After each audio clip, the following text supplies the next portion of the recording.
In this presentation, we will work a problem related to the Capital Project Fund, constructing the statement of revenue, expenditures, and changes in fund balance. Our information is going to be on the left-hand side where we have the trial balance related to the capital project. We're going to construct the statement of revenues, expenditures, and changes in fund balance on the right-hand side. The trial balance is going to be in order. Green is going to be the assets. Then we have the liabilities. And orange, we have what would be equivalent to the equity section or the fund balance section for the governmental accounting for the capital project fund. In light blue, what would be the income statement accounts, revenue and expenses in a for-profit organization, temporary accounts, those that would typically close out to the equity section, being in the dark blue. Debits are going to be positive numbers or non-bracketed numbers. The credits will be bracketed or negative numbers. We have the green 0 representing the fact that the debits equal the credits. We're going to be focusing down here, of course, on what would be like the income statement accounts in a for-profit type of organization. The revenue is and expenditure type of accounts because we are constructing the statement that's going to be similar to the income statement for the fund accounting for the capital project fund, the statement of revenues, expenditures, and changes in fund balance. As we do so, remember that we are using the modified accrual basis, so we're going to have some accounts that might look a little bit different, such as expenditures. That's going to be one of the major accounts that we want to look for and look out to see that we are using a modified accrual basis as opposed to an accrual basis. Also, we're going to have to watch out for other types of accounts, including the encumbrances account. The encumbrances account, I would think of it as kind of a clearing type of account. It's something that's going to increase and decrease, but not like a temporary account or normal temporary account, which only goes up usually and then closes out to what would be the equity type section of the assets minus liabilities, the fund balance section in this case, but more like a clearing account that's going to go down once we are able to record the related expense. So it's kind of like a holding account for the expense account until we can actually record the expense in accordance with whatever rules, the accrual accounting or modified accrual accounting rules that allow us to do so. Therefore, we're not going to be dealing with the encumbrances. We're not going to include those in the statement of revenues and expenditures. We're going to exclude those, and we're going to basically try to figure out why we can do that and not be out of balance when we start to make our financial statements, because of course, the statement of revenues, expenditures, and changes in fund balance, like the income statement, is part of the full financial statements, including the balance sheet.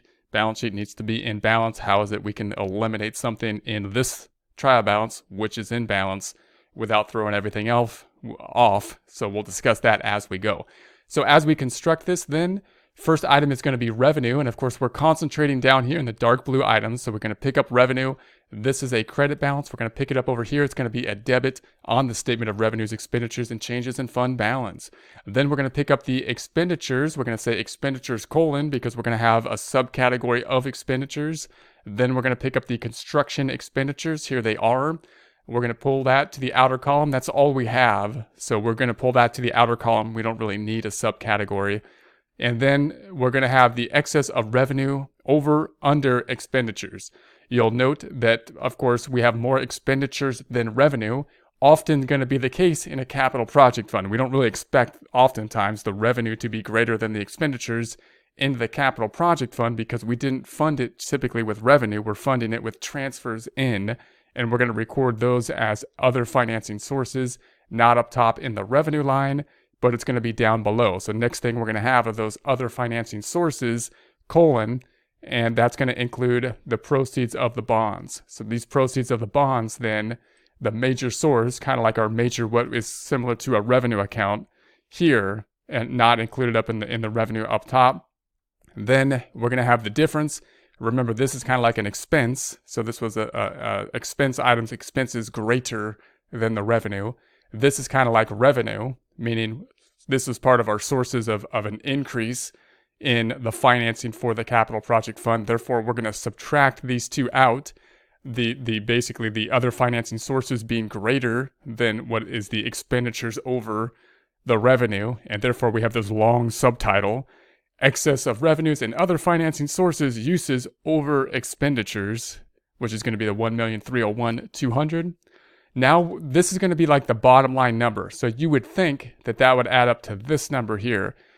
This number is adding up all of the dark blue accounts, which is what we would typically do for a normal income statement to get to net income. But that includes this encumbrance, which we're not including.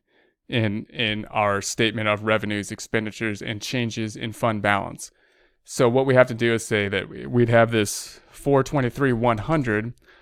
Then if we subtract out the encumbrance, which is going to be the 1,724,300, we're going to get to the 1,301,200.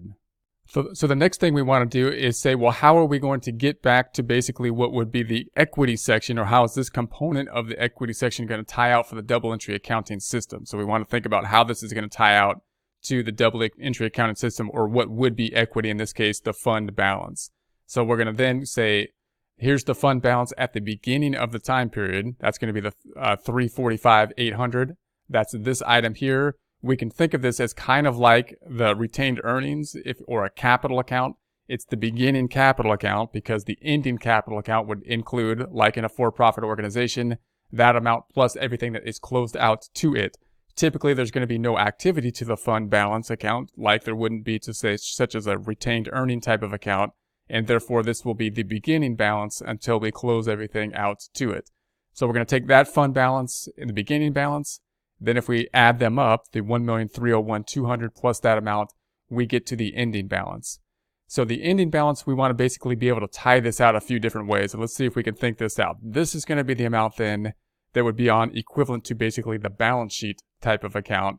And so this is the amount that we would need in order to be in balance in the balance sheet. Assets equaling liabilities plus equity. However, again, we didn't include the encumbrances. So how can that be? So let's go through this and kind of think this out. The reason that is, notice we didn't include that in this number, which is kind of like what would be equivalent to the net income number, basically the income statement number, and then we're tying out to the equity section. So if we were to think about the total blue accounts, we could add them up, credits minus the debits. So I'm going to add debits minus the credits. So we could say it was the 345,800 plus the 1,724,300 plus the 751,600 minus the debit here of 1,724,300 minus the debit 435,700 plus the credit 4,902,300, and that'll give us our 1,607,000. Now that makes sense even though we added the encumbrance here. You'll note that I added the encumbrance. If we remove the encumbrance, we can remove it as long as we remove it in both the equity section and here. You'll note that when we put in the fund balance, we didn't include the encumbrances outstanding. We just removed it. We removed the equity account and we removed the encumbrance account. So the other way we can add this up is all the blue accounts except the encumbrance outstanding and encumbrances. So if we took the credits minus the debits, it would be the 345,800 plus the 1,724,300. I'm sorry, let's do that one more time. It would be the 345,800 plus the revenue 751,600 minus, skipping the encumbrance, the 435,700 plus the 4,902,300. And that's going to give us our same number. And that, of course, equals the assets minus the liabilities, which should be 697,500 plus the 613,200 plus the 173,700 minus the 132,700 minus the 689,000. And once again, that gets us to the same amount here.